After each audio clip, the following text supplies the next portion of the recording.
الحمد للہ وحدہ والصلاة والسلام علی من لا نبی بعدہ اما بعد فاعوذ باللہ من الشیطان الرجیم بسم اللہ الرحمن الرحیم ذالک الکتاب لا ریب فیہ عن علی بن ابی طالب رضی اللہ تعالی عنہ قال رسول اللہ صلی اللہ علیہ وسلم الا انها ستكون فتنة قلت المخرج منها يا رسول الله قال كتاب الله فيه نبأ ما قبلكم وخبر ما بعدكم وحكم ما بينكم هو الفصل ليس بالهزل من تركه من جبار قسمه الله ومن ابتغى الهدى في غيره أذله الله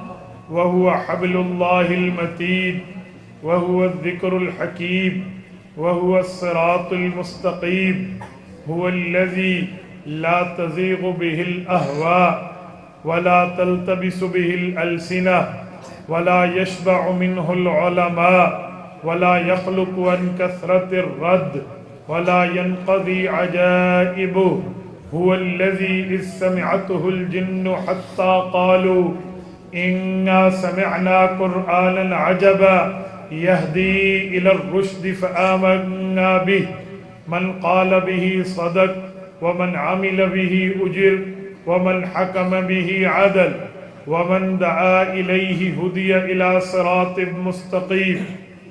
میرے معزز دوستو،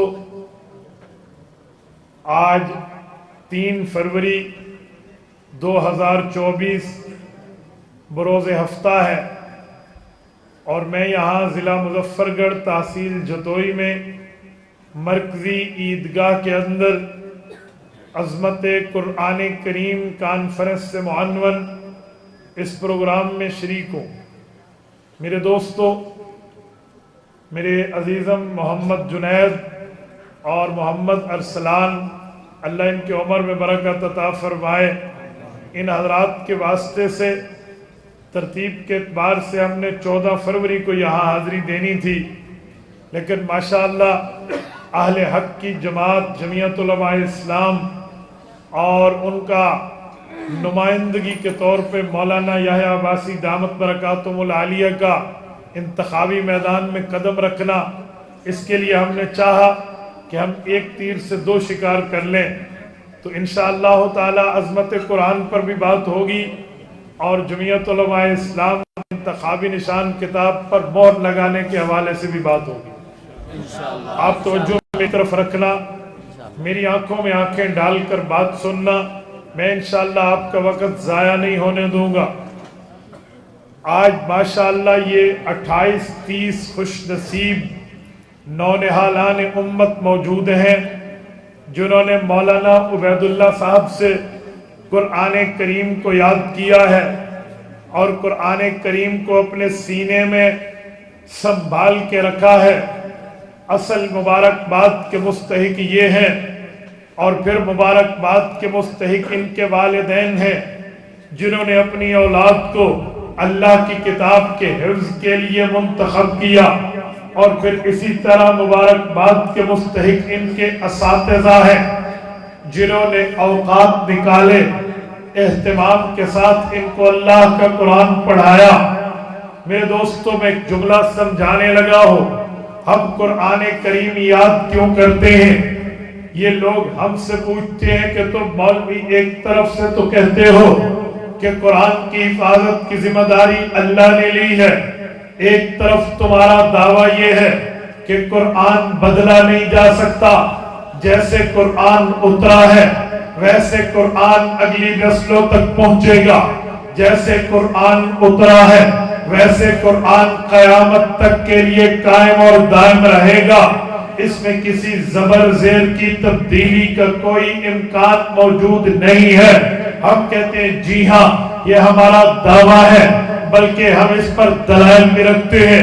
وہ کہتے ہیں اگر بات یہی ہے کہ نہ قرآن بدلا جائے گا، نہ قرآن میں تبدل تغیر ہو سکتا ہے، نہ قرآن کریم ضائع ہو سکتا ہے، تو پھر مدرسے کیوں بناتے ہو؟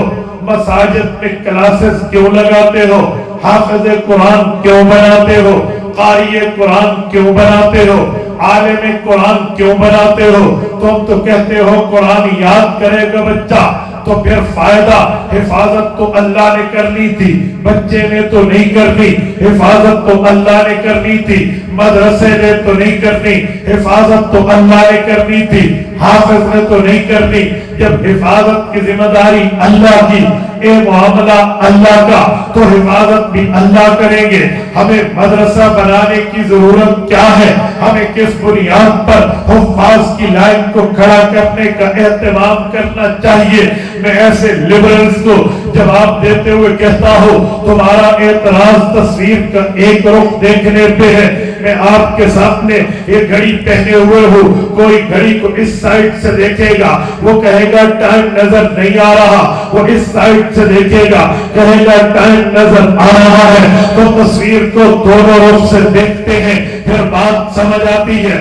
آپ نے تصویر کا ایک رخ پیش کیا ہے کہ تم کہتے ہو حفاظت اللہ کی ذمہ داری، حافظ نہ بناؤ، قرآن کی حفاظت کی ذمہ داری اللہ نے لی ہے، حافظ بنانے کی ضرورت نہیں ہے۔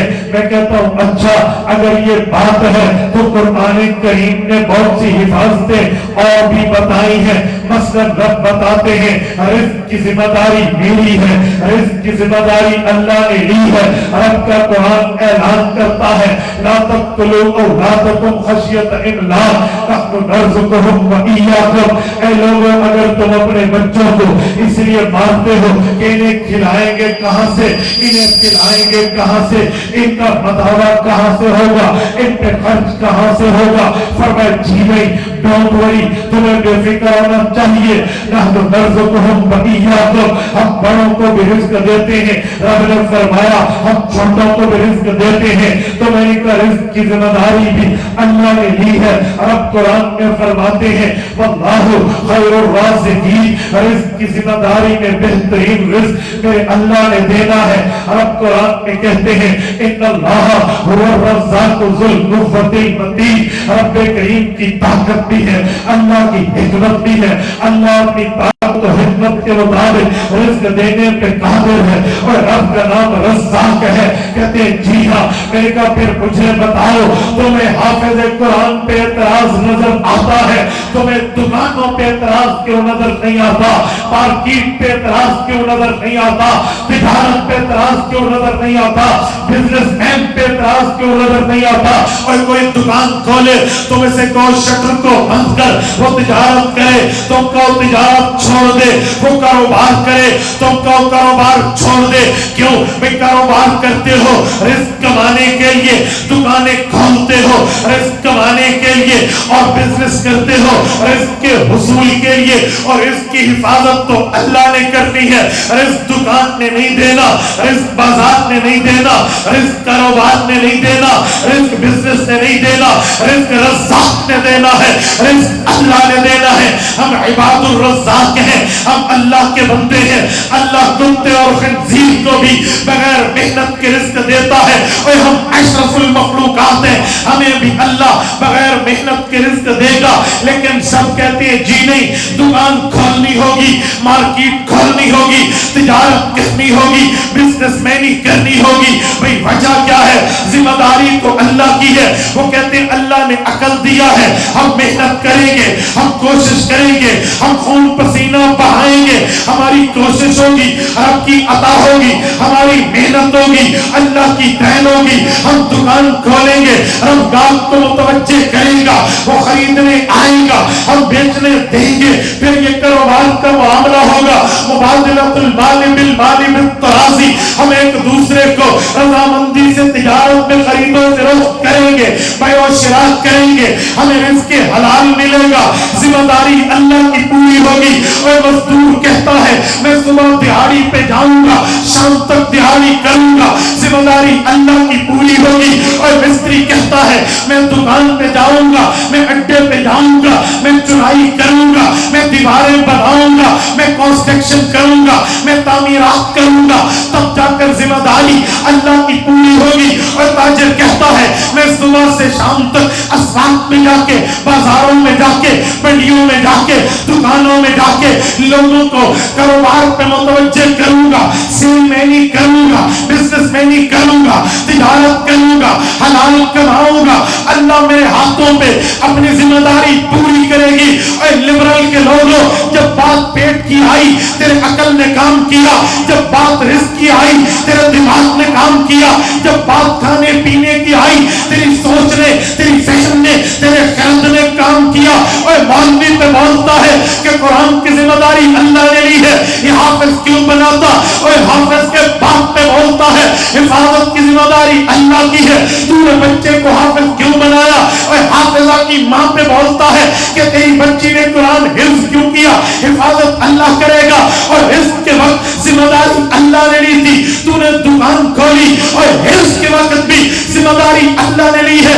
ہم نے مدرسہ کھولا ہے, اساتذہ بیٹھے ہیں, معلمین بیٹھے ہیں, مدرسین بیٹھے ہیں, متعلمین بیٹھے ہیں, طلبہ بیٹھے ہیں, اسٹوڈنٹس بیٹھے ہیں, تلامذہ بیٹھے ہیں, شاگرد بیٹھے ہیں. والدین نے اپنا بچہ پڑھنے کے لیے پیش کیا ہے, مالدار نے اپنا مال اللہ کے راستے میں قبول کرنے کے لیے پیش کیا ہے, اور محتمم نے مدرسے کی زمین پیش کی ہے, استاد نے اپنا وقت پیش کیا ہے. یہ حفظ کرائے گا, وہ حفظ کرے گا, یہ مال لگائے گا, وہ اہتمام کرے گا.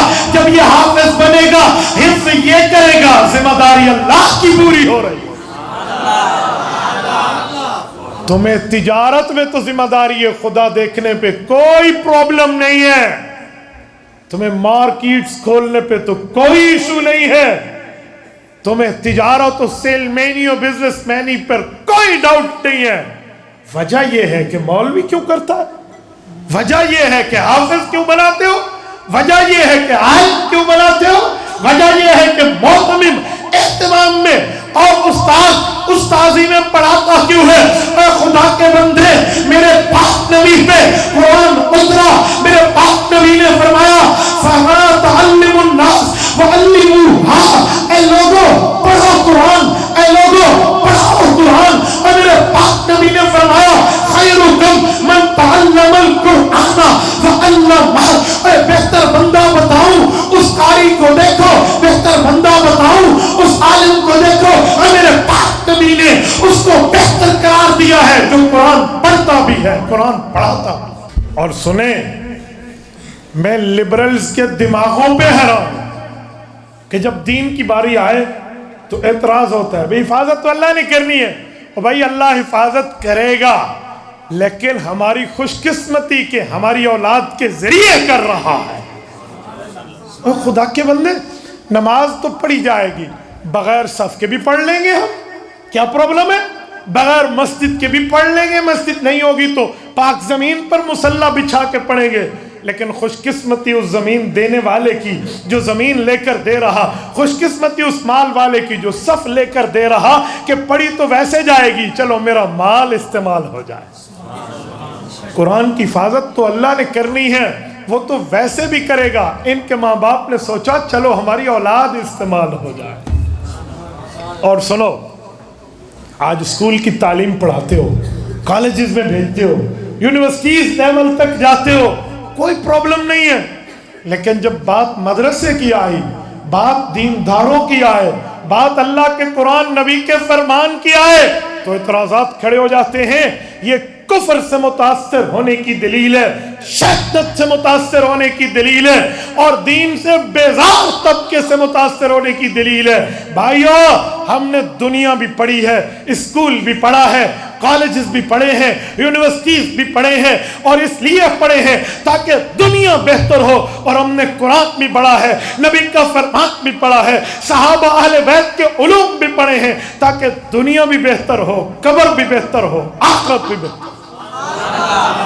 ہم نماز میں پڑھتے ہیں ربنا آتنا فی الدنیا حسنہ, آگے وفی الآخرت حسنہ پڑھتے ہیں, یا وقنا عذاب النار پڑھ لیتے ہیں ڈائریکٹ؟ نہیں, وفی الآخرت حسنہ.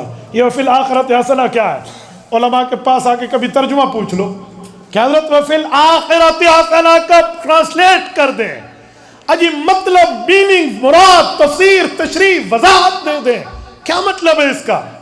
تو سب کہیں گے ربنا اے ہمارے رب آتنا ہمیں عطا کر فی الدنیا حسنہ ہماری دنیا کی زندگی بہتر بنے وفی الآخرت حسنہ ہماری آخرت کی زندگی بہتر بنے وقنا عذاب النار ہمیں جہنم کے عذاب سے بچا لے. پتہ چلا دنیا کی بہتری کے لیے جاتے ہو دنیا کے اداروں میں اور دنیا و آخرت کی بہتری کے لیے آؤ اللہ کے قرآن پڑھنے کی جگہ نبی کے فرمان پڑھنے. ہم اپنی اولاد کو بھیجیں. اور میں نے بڑی جگہوں میں جا کے دیکھا ہے کہ کوئی کسی کے گھر جائے تو پوچھتے ہیں بھائی آپ کا بچہ کون سی کلاس میں ہے, 6ٹھی میں ہے, 7ویں میں ہے, 10ویں میں ہے, 8ویں میں ہے, 9ویں میں ہے. میں نے نہیں دیکھا کہ لوگ گھر جا کے پوچھے اچھا 9ویں کلاس تو پڑھ رہا ہے, کون سا پارہ حفظ کر رہا ہے, ہاں اجی کس پارے پر اس کا قرآن کا ختم چل رہا ہے. نہیں وہ کو پتہ بھی پڑھا مائیں بھی کونی ایندے کل پوچھتا تو میرے کل پوچھی ہے گو کو ملی گو بھیڑی ہو تو سنی ہو. کیا پتہ جب میں نے قرآن نہیں پڑھا میں دوسرے سے کیا پوچھوں گا. حق تو یہ تھا کہ ہم جاتے تو اس سے بھی پوچھتے. آج ہم الچٹو من الڈگر کے مصداق بنے پھرتے ہیں, دین کے معاملے میں ٹکے کا علم نہیں ہوتا, اور بات سنیں تو جو باتیں کرنے علماء پہ بیٹھیں گے لگے گا اس سے بڑا کوئی مفتی تقی عثمانی بھی نہیں آ سکتا. ایکو تو اوندے پیو کو لی زیادہ معلومات ہیں. بھائیو ہمیں دین کے بارے میں پڑھنا چاہیے اور دین کے بارے میں اپنی اولادوں کو وقف کرنا چاہیے. اور سنیں میں ایک جملہ کہنے لگا ہوں, اے جرے 30 بال بیٹھے نا انہاں دے پیو مانل پیٹ کوئی نہیں لگا ہوا, ان کو رزق کی ضرورت نہیں ہے, ان کے ماں باپ کو پیسے نہیں چاہیے, تو ان کے ماں باپ نے انہیں یہاں پڑھنے کیوں بھیجا ہے. سنیں ان کے ماں باپ کے دل میں ایک خواہش ہے, وہ بھی بتاتا ہوں. یہ جو استاذ بیٹھے ہیں مدرسے کے, یہ کسی جگہ کاروبار کرنے جائیں, اللہ نے علماء کو عقل دیا ہے, بہترین بزنس مین بنیں گے. انہوں کو کیڑی لوڑ ہے, وہ کو چھوڑ کے مسجد بیٹھے, کیا ضرورت ہے, یہ جا نہیں سکتے. وجہ ان کے دل میں بھی ایک خواہش ہے جو ان کے حافظ قرآن کے ماں باپ کے دل میں خواہش ہے. وجہ ایک ہی وجہ ہے, ان کو پتہ ہے کہ میرے نبی نے راتوں کو اٹھ اٹھ کے قرآن پاک ہم تک پہنچایا ہے, اس پر میرے نبی کی جوانی لگی ہے, میرے نبی کی قربانی لگی ہے, محمد الرسول اللہ صلی اللہ علیہ وسلم کا مقدس خون لگا ہے اس پر, اور ہم تک قرآن پہنچایا. حضور نے اتنی قربانی دی, صحابہ نے دی, اہل بیت نے دی, تو ہمیں بھی اپنی اولاد کو پیش کرنا چاہیے. ان کے ماں باپ کے دل کی خواہش ہے, اور یہ کہتے ہیں ہمیں اپنے وقت کو پیش کرنا چاہیے تاکہ ہم لوگ کل قیامت میں حضور پاک کا سامنا کر سکیں. اجی ہکا گال ہے, ایک ہی وجہ ہے میرے دوستو. ورنہ بزنس مینی میں مولوی بیٹھے نا, مجال کے کوئی دوسرا اس سے زیادہ عقل مندی میں بزنس مینی کر کے دکھائے. ہم اس بزنس مین کے مقلد ہیں جس کا نام امام اعظم ابو حنیفہ ہے رحمہ اللہ. اس درجے کا, اس پائے کا بزنس مین بندہ اس دنوں میں ڈھونڈ کے دکھا ہوتا. مولانا مناظر حسن گیلانی رحمہ اللہ نے جو امام اعظم کی سیاسی زندگی کی کتاب لکھی ہے, امام ابو حنیفہ کی سیاسی زندگی, آپ اس کو پڑھ کے دیکھیں. میں علماء سے کہوں گا کہ امام ابو حنیفہ کی سیاسی زندگی رحمہ اللہ, یہ مولانا مناظر حسن گیلانی شیخ الہند کے علوم کے وارث ہیں, آپ پڑھ کے دیکھیں کہ امام صاحب کا کاروبار کتنا تھا. وہ کہتے ہیں امام صاحب نے بڑے بڑے بادشاہوں کو ٹکر دی ہے, آنکھوں میں آنکھیں ڈال کے ان کے جبر کا اور ان کے ظلم کا مقابلہ کیا ہے. اس کی وجہ یہ تھی کہ امام ابو حنیفہ مالی طور پہ اتنے مضبوط تھے کہ ان کے مقابلے میں بڑے بڑے برج الٹ جاتے تھے. اس کو رب نے اتنے, ایک بادشاہ نے ایک مرتبہ امام صاحب کو لالچ دینے کے لیے 1000 اشرفی دی. 1000 اشرفی, پتہ ہے 1 اشرفی سونے کی ہوتی ہے, 20 اشرفیاں ہونا بندے پہ زکوٰۃ فرض ہو جاتی ہے, کیونکہ 7.5 تولہ سونا وزن 20 دینار اور 20 اشرفیوں کا ہے. امام صاحب کو 1000 اشرفی دی اور ہر کے اوپر ایک نشانی لگائی اور اس پر سرکاری مہر لگائی کہ جس وقت یہ چلائے گا ہمیں پتہ چلے گا ابو حنیفہ نے مال چلانا شروع کر دیا ہے. بعد میں جب بات نہیں مانے گا ہم کہیں گے صاحب کوئی زیادہ انعام بلا دے, ہمیں ہماری چیز واپس کر, تو شرمندگی سے ہمارا ساتھ دے گا. کہتے امام صاحب کو اس نے دی, امام صاحب نے نہیں لی, انہوں نے زور زبر سے دی.